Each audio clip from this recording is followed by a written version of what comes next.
पढ़ाई का असली मतलब क्या होता है? क्या कभी सोचा है इस बारे में? चलिए, आज थोड़ा इसी पर बात करते हैं। इस गहरे सवाल का जवाब ढूंढने की कोशिश करते हैं। ये एक ऐसी लाइन है जो शायद हम में से कई लोगों ने अपने घर में सुनी होंगी। बेटा, खूब पढ़ो ताकि तुम्हें हमारी तरह खेतों में काम न करना पड़े, है ना? और बस इसी एक उम्मीद के साथ एक कहानी की शुरुआत होती है।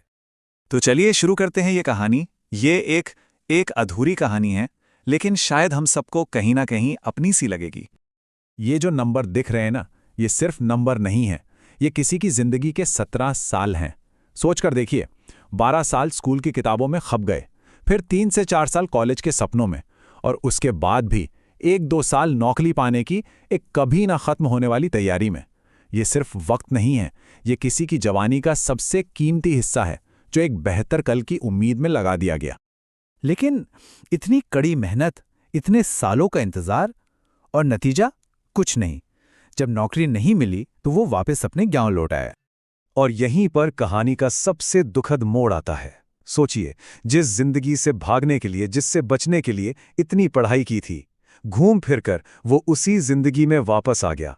बस फर्क सिर्फ इतना था कि पहले हाथ में किताब थी और अब हाथ में फावड़ा। और ये कहानी हमें एक बहुत बड़े सवाल के सामने लाकर खड़ा कर देती है। ये सवाल सिर्फ उस लड़के का नहीं है, ये सवाल हर उस इंसान का है जो दिन रात मेहनत करता है कि आखिर इतनी पढ़ाई, इतना ज्ञान, इतना सारा वक्त किस लिए? क्या फायदा हुआ इसका? क्या पढ़ाई का मतलब सिर्फ एक सर्टिफिकेट हासिल करना है, बस एक कागज का टुकड़ा? या इसका मकसद सच में कुछ बदलना था, अपनी जिंदगी को, अपने हालात को, या शायद खुद को? तो चलिए थोड़ा और गहराई में जाते हैं, इस समस्या की जड़ तक पहुंचते हैं। क्योंकि देखिए, बात सिर्फ मेहनत की नहीं है, बात है टैलेंट और सही दिशा की। असल में प्रॉब्लम ये नहीं है कि हमारे पास ज्ञान या टैलेंट की कोई कमी है। बिल्कुल नहीं। असली मुद्दा तो ये है कि हमें कभी सिखाया ही नहीं गया कि उस टैलेंट का इस्तेमाल करना कैसे है। स्कूल और कॉलेज हमें ज्ञान तो दे देते हैं, पर अक्सर वो हमें दिशा देना भूल जाते हैं। इसको समझने का एक बहुत ही सीधा सा फॉर्मूला है। मैं इसे कहता हूं अधूरी मेहनत। सोचिए, किसी के पास ज्ञान भी है, मेहनत करने का जज्बा भी है, लेकिन अगर उसमें से सही दिशा वाला हिस्सा गायब है तो नतीजा क्या होगा? जीरो, कुछ नहीं।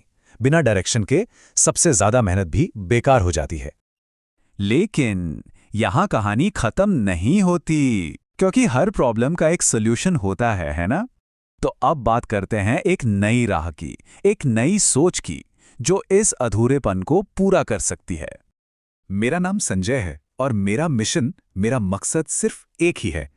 हर इंसान के अंदर जो एक छिपा हुआ टैलेंट है ना, उसे पहचानने में मदद करना।